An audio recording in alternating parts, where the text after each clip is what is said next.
The bank manager's face turned so pale it looked like all the blood left it at once. His hands shook as he reached for the phone. He told his assistant to lock the front doors. Then he told her to call the police right now. He stared at me as if I had handed him something dangerous, not a worn old passbook that belonged to my dead grandfather. This was the same passbook my mother tossed into the trash the day before. She called it worthless junk. She said it should have stayed buried with him. She sounded so sure it meant nothing. But secrets do not always stay buried. Some secrets crawl back out. Some secrets bite. I am getting ahead of myself. Let me start at the beginning and tell you how a quiet funeral turned into a full storm. My name is Danica Gross. I am 31 years old. Until that morning, I honestly thought the most dramatic part of my week would be arguing with my landlord about the broken radiator in my apartment. I work as a paralegal at a small law firm in Columbus, Ohio. The work is not glamorous. The pay is okay but not great.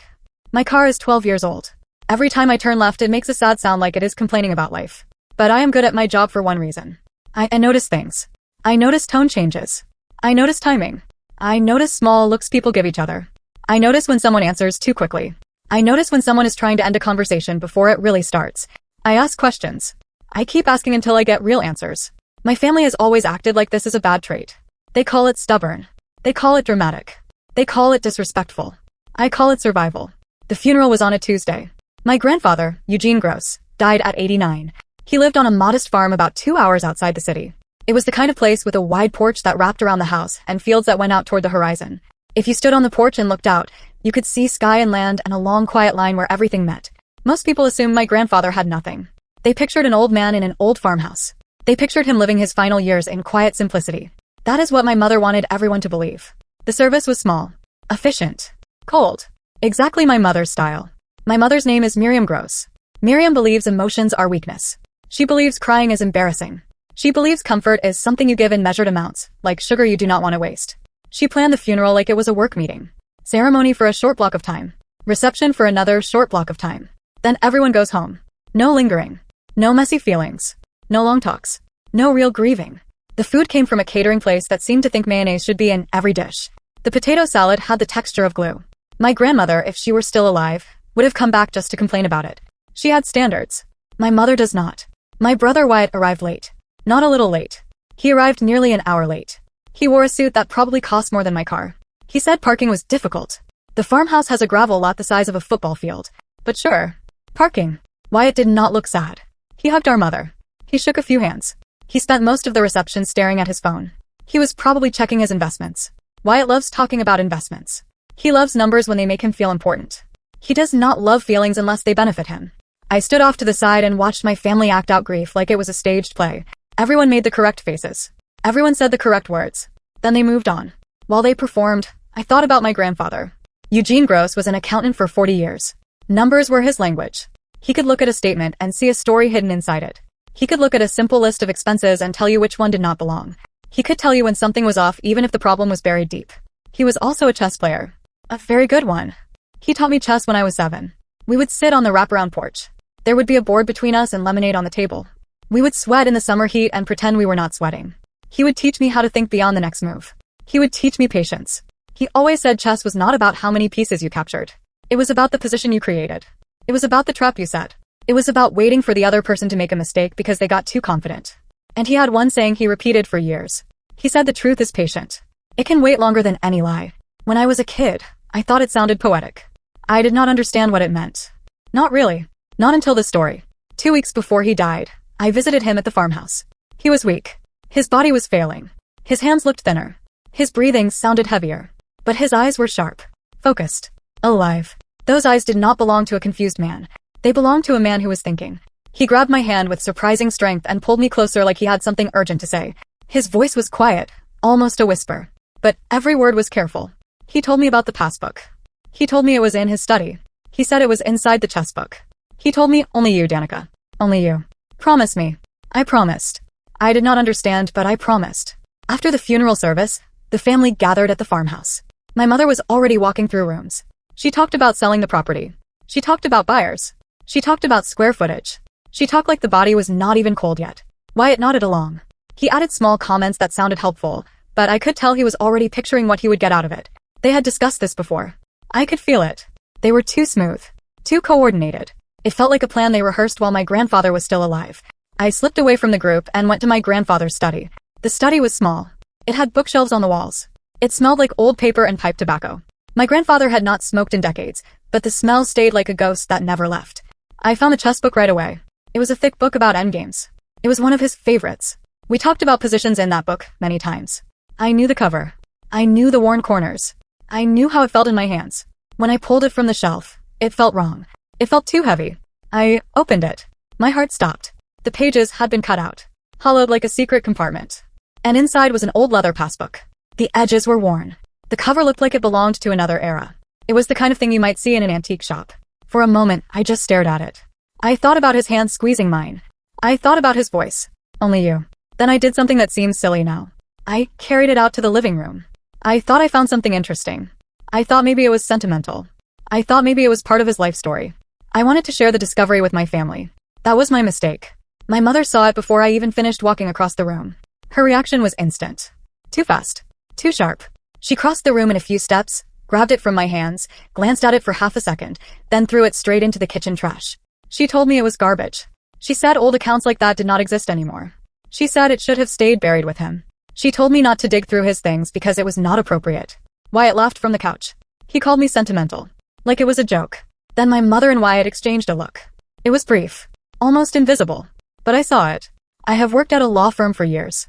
I have seen that look many times. It is the look two people share when they are aligned. It is the look of a shared secret. It is the look of fear that someone is getting too close. That night, I could not sleep. I kept replaying my mother's reaction. If the passbook was worthless, why was she angry? Why did she not just shrug and roll her eyes? Why did she need to destroy it so quickly? I kept thinking about my grandfather. His sharp eyes. His careful words. He was an accountant for 40 years. He did not hide random objects inside hollowed books for fun. He did not whisper instructions unless he had a reason. People do not react with that kind of anger unless they are afraid. Before sunrise, I made a decision. I was going back to the farmhouse. That passbook was still in the trash. And I was going to find out why my mother wanted it gone so badly. Before we continue, please subscribe and tell me in the comments where you are watching from and what time it is there. I see everything. Thank you so much for your support. Now back to the story. The drive took about 2 hours in the gray light before dawn. I kept the radio off. I needed to think.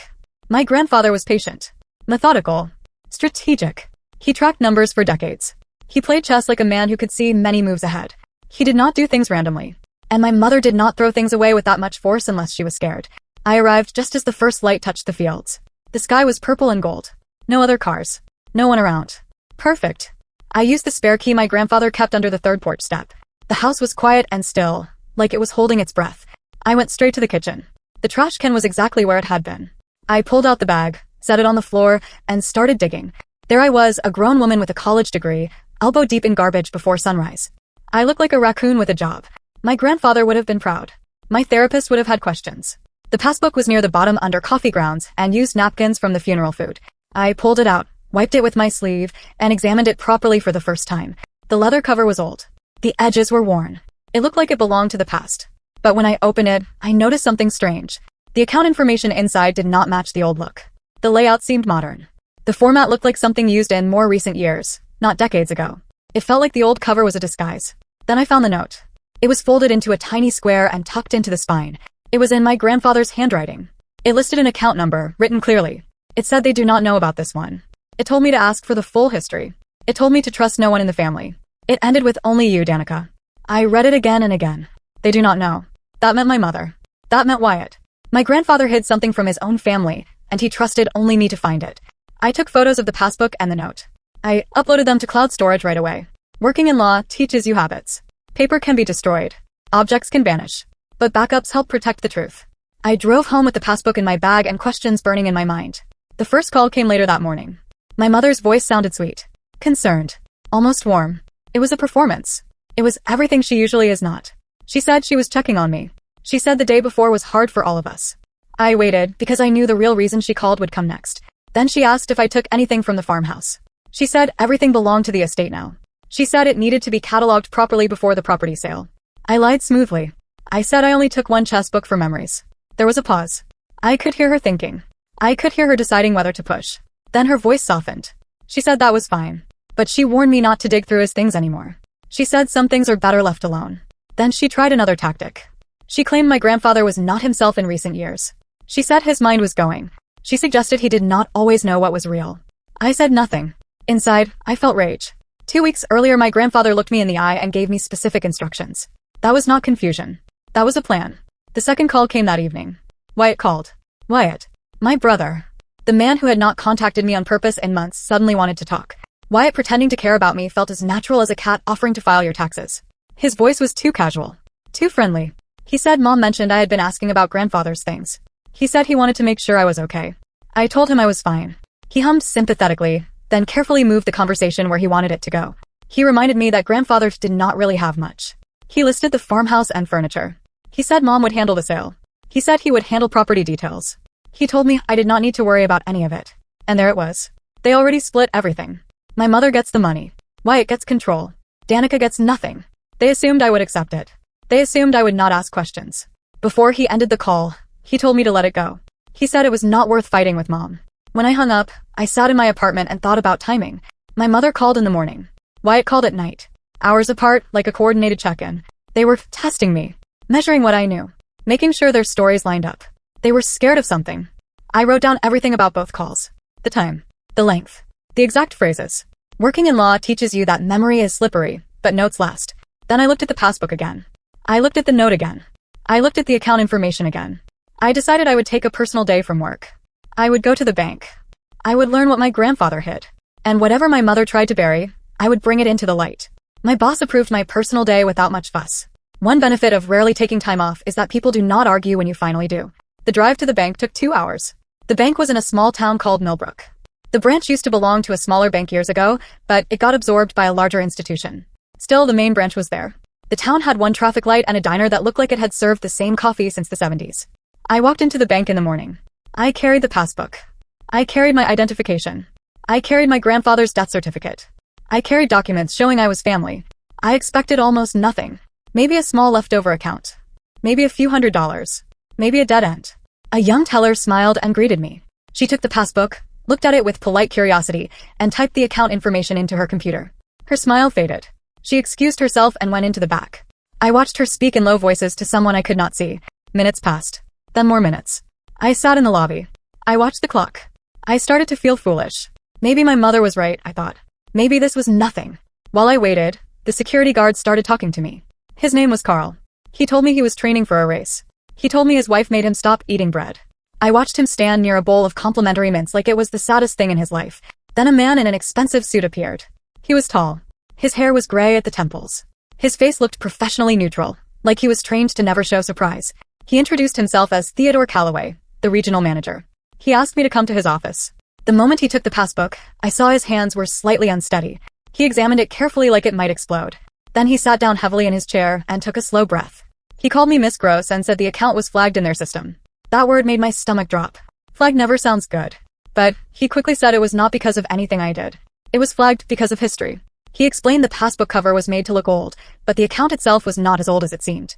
The account was opened in the early years of the new century decade. My grandfather used the vintage cover to disguise it. To hide it. He told me the account was a special savings instrument with compound growth. It had been left untouched for many years. Then he wrote the balance on paper and slid it across his desk. I stared at the number. It was over $2 million. I made a sound that was half gasp and half shock, like the noise you make when your body cannot decide whether to laugh or faint. The bank manager offered me water. I wanted something stronger. My grandfather. The modest farm. The old sweaters. The quiet life. $2 million hidden like a secret. But the bank manager did not look happy for me. He looked more worried. He told me there was more. Years earlier, someone tried to access the account. They came in with documents claiming authority over Eugene Gross. They had paperwork that looked like power of attorney. They had signatures that looked close enough to cause trouble. But the bank verification process found problems. The signatures did not match correctly. The documents raised concerns. The bank denied the access attempt. They logged it in their security system. My mouth went dry. I asked who tried to access it. The manager looked at the record. He said the name listed was Miriam Gross. My mother. My mother tried to steal this money years ago. She failed, but she tried. The manager made calls. More people came in. A woman from bank security. A man from legal. They pulled internal records. They pulled archived transaction logs. They started building a bigger picture. And the bigger picture was worse than I expected. My grandfather had money from earlier family resources long before anyone talked about it. Over time it grew through careful investing. After my father died, my mother stepped into the caretaker role with legal access. Then the money started draining. Transfer by transfer. Withdrawal by withdrawal. Account to account. Paper to paper. The bank security team showed patterns. They showed trails. They showed forged or manipulated documents used to move money. They believed my mother stole around $1.5 million from my grandfather over a period of years. My grandfather noticed.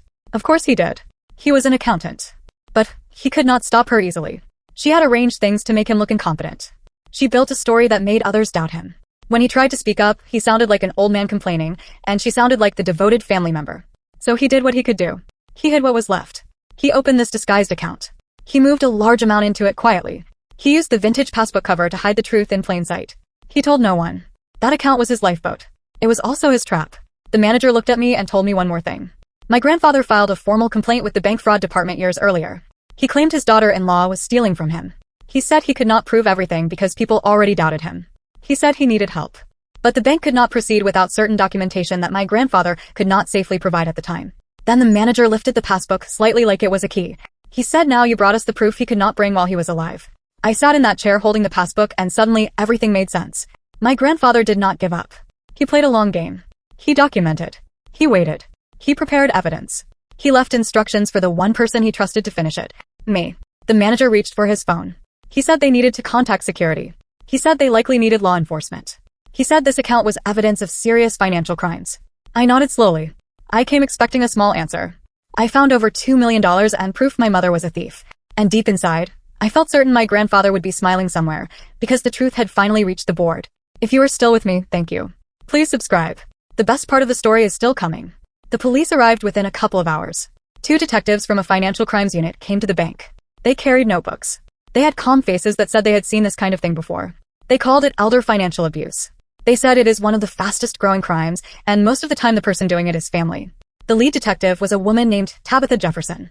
She looked mid-40s. Sharp eyes. No-nonsense voice. The kind of person who can listen to lies all day and still keep her patience. She told me something that stuck in my chest. She said these cases are heartbreaking because victims depend on the people stealing from them. Victims often love the people harming them. And when victims speak up, people doubt them. Then she looked at the passbook and the note. She said my grandfather fought back the only way he could. With documentation. With patience. With evidence. The investigation started moving fast. The bank provided its records. The denied access attempt. The security flags. The stored images of paperwork. The internal notes. All preserved. Then 3 days later, I received a call that changed everything again. An older man introduced himself as Lawrence Whitmore, an attorney. He said he was a friend of my grandfather for over 40 years. He said my grandfather gave him specific instructions. If my grandfather died, Lawrence was to contact me. Only me. Not my mother. Not my brother. Not any other relative. Lawrence asked me to come to his office. I drove there that afternoon. His office was small and quiet. Wooden shelves. Framed diplomas that looked decades old. The kind of place where people still file papers in real folders. Lawrence met me at the door. He was tall, a little stooped with age, but his handshake was strong. His eyes looked kind. He told me he played chess with my grandfather for decades. He told me Eugene Gross was the most careful man he ever knew.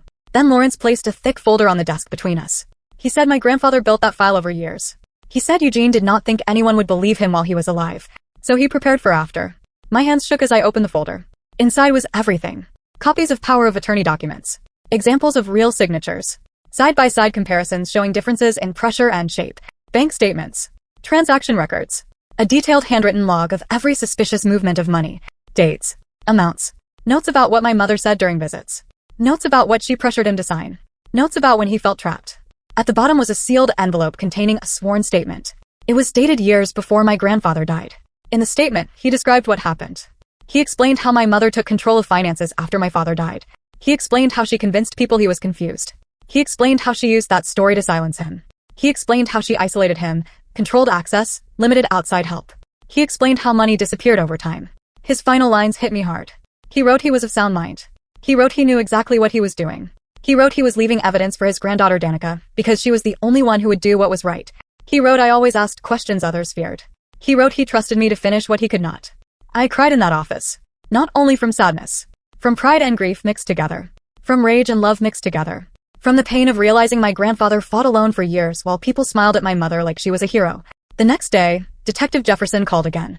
She said they traced the money. They followed where stolen funds went. And they found something about my brother Wyatt. Detective Jefferson said Wyatt was not simply a child who benefited by accident. Wyatt helped. Wyatt created a shell company with a bland name. The company had paperwork that hid the truth behind legal words. Large amounts were routed through it over time. Money was cleaned and moved and turned into a lifestyle. Detective Jefferson said my brother was not innocent. He was part of the scheme. I sat down on my couch after that call and stared at the wall. My brother. The one who mocked me. The one who told me to let it go. The one who arrived late to a funeral and blamed parking. The one in expensive suits. He built his life on stolen money. Then Detective Jefferson told me one more thing. Their team did background checks. They found a suspicious pattern in my mother's earlier life years ago. My mother's own mother died. She had savings. After the estate settled, almost nothing remained. Family members had questions back then, but they did not have proof. Now it looked like my mother did this before. Not once. Twice. My grandfather knew. That was why he never trusted her. That was why he hid the account. That was why he built a trap and waited for the truth to outlast the lie. Detective Jefferson asked me to cooperate fully. That meant something difficult. It meant staying quiet. Not warning my mother. Not confronting Wyatt. Acting normal while the case was built. It meant eating dinner with people who stole from my grandfather. Smiling while my stomach twisted. Listening while they spoke about money like they deserved it. For weeks, I played my part. My mother talked about selling the farmhouse. She talked about quick closing. She talked about price and timing. Wyatt talked about new opportunities. He talked like he was a genius. They were confident. They thought they won. One evening after dinner, my mother pulled me aside and spoke softly. She said families should stick together. She said my grandfather would want unity. She tried to wrap her theft in a blanket of family values. I kept my face neutral and agreed with a simple nod. Inside, I wanted to scream. But I waited. Because my grandfather taught me the lesson. The best move is not always the loud move. Sometimes you sacrifice comfort to win the game. Sometimes you wait until the lie steps into the trap all by itself. Then the call came. Detective Jefferson told me they were executing warrants that day. She said arrests would be coordinated. She said it would happen early. I thanked her and hung up. I sat in silence. My mother was about to lose everything. My brother was about to learn that betrayal has a price. And my grandfather's patience was about to pay off. The arrests happened early in the morning. They were coordinated to the minute. No warning. No time for my mother to call Wyatt. No time to destroy papers or wipe devices or invent new stories. I was not there, but Detective Jefferson later told me what happened. My mother answered the door wearing a robe. She held a coffee cup. She saw uniforms and badges, and for a second her mask slipped. Just a second. Like she saw her life cracking. Detective Jefferson read the charges. Fraud. Forgery. Elder abuse. Theft. More. My mother tried to manipulate. She claimed it was a mistake. She said my grandfather was confused. She said she was protecting him. Detective Jefferson did not react. She told my mother they had years of documentation, a sworn statement, bank records, and a full trail showing where money went. She told her this was not a misunderstanding. This was consequences. My mother was handcuffed and escorted out. No dramatic screaming. No movie moment. Just the quiet end of a long lie. At the same time, across town, officers entered my brother's office. Wyatt was in a meeting. People watched as he was cuffed in front of colleagues. His image of success died in that room. You do not recover easily from being arrested for laundering stolen money at your workplace. The case moved through the system over the next months. I attended some hearings. I watched evidence pile up. I watched my mother's confidence fade as she realized how strong the case was. Her lawyer tried to claim my grandfather was incompetent. The prosecution presented doctors and records showing he did not have dementia. They showed he was sharp and aware. They showed that the incompetency story was based on false claims my mother pushed. The judge was not sympathetic. Wyatt's lawyer tried another path. He approached me privately with a message. Wyatt wanted to cooperate against our mother to reduce his sentence. He wanted to explain. He wanted to apologize. He wanted mercy. I thought about it for a moment. Then I said something simple. I said my grandfather taught me chess. And in chess, you do not bargain with pieces that already chose their side. The prosecutors did not need his deal anyway. The shell company made it clear. Wyatt did not stumble into this. He helped build it. The sentencing hearing happened in winter. A federal courtroom.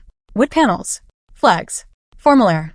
Before sentencing, the prosecutor read words from my grandfather's statement. The words described stolen money and stolen dignity. They described being trapped by someone who told the world he was confused. The words filled the room with the truth my grandfather carried alone. I watched my mother as those words were read. She stared forward. Her hands shook. Wyatt would not meet my eyes. The judge delivered sentences. My mother received years in federal prison. Full restitution. Asset seizure. Wyatt received years as well. A felony conviction. A ruined career. I expected to feel joy. I did not. I felt something quieter. Completion. Like a long, painful chapter finally ended. After the hearing, Detective Jefferson found me in the hallway. She told me my grandfather would be proud. She told me he fought for years, and I finished it. I thanked her and walked out into cold air. Later, Wyatt's lawyer called again. He asked if I would visit Wyatt in prison. He said Wyatt wanted to apologize properly. I said I would think about it. It has been months. I am still thinking. Some apologies come too late to change what was done. Some explanations do not deserve space in your life. Then my phone buzzed with a message from Lawrence Whitmore. He said my grandfather left one more item for me. He said it was meant to be given after everything resolved. One last move. One more surprise from beyond the grave. I visited Lawrence Whitmore 2 days later. The wind was sharp. The sky was bright. For the first time in a long time, I felt like I could breathe without pressure on my chest. Lawrence had tea ready. He placed a single envelope on his desk. My name was written on it in my grandfather's handwriting. Lawrence said Eugene told him to wait. Eugene wanted me to read it only after justice began. I opened the envelope carefully. Inside was a letter. It was dated 1 month before my grandfather died. He wrote that if I was reading it, I found the passbook. I followed the trail. I did what he knew I would do. He explained why he chose me. He wrote that Wyatt was always his mother's son. He wrote he watched Wyatt learn shortcuts and selfish values. He wrote hope is not a strategy, and an accountant knows better than to rely on hope. He wrote my mother did not love him. She loved access. She loved control. She loved what money could do. He wrote he noticed the theft early. He wrote he was trapped because she had legal power and a story that made people doubt him. He wrote he documented everything. He wrote he waited. He repeated the lesson. The truth is patient. It can wait longer than any lie. He wrote he trusted me because I visited him for him, not for profit. He wrote I played chess for the game, not for reward. He wrote I asked questions that made liars uncomfortable. He apologized for leaving me the burden of exposing family. Then he wrote something that made me cry again. He told me to live well. He told me to use the money for something that mattered. He told me to build something that lasts. He told me to be happy. He wrote that he could not win the battle while alive, but he made sure I would be able to win it after. He ended with love. I sat there holding the letter and felt healing move through me in slow waves. My grandfather saw me. In a family where I often felt like the odd piece on the board, he understood my value. He trusted me with justice, not just money. In the months that followed, I made changes. I paid off debts. I fixed my life. I stopped fighting my landlord about the radiator, because I moved. I bought a small building downtown, a narrow storefront with big windows and warm light. I opened a bookshop. Not a fancy one. A welcoming one. It has comfortable chairs. It smells like coffee. It has shelves full of stories. I named it Gross Pages. My grandfather would have laughed. He loved a simple pun. In the back, I set up a chess table. 2 chairs. A board always ready. Sometimes strangers sit and play. Sometimes I join them. Above the table, I hung a framed photo of my grandfather. Next to it, I placed his lesson in simple words. The truth is patient. It can wait longer than any lie. My mother still writes letters from prison. They are long and full of blame. She calls me ungrateful. She says I ruined the family. She claims she deserves forgiveness. I do not respond. Some doors close for a reason. Wyatt lost his wife. He lost friends. He lost the image he worked so hard to build. When he gets out, the record follows him. The easy life he had was built on theft, and theft does not hold up forever. I do not celebrate their suffering. I just feel calm. Because I have peace. I have proof that patience can beat cruelty. I have the knowledge that my grandfather did not leave this world defeated. He left a trap. He left a trail. He left a key. And I was strong enough to turn it. Thank you so much for watching till the end. More gripping stories are already waiting for you. Click one now and do not miss the next twist.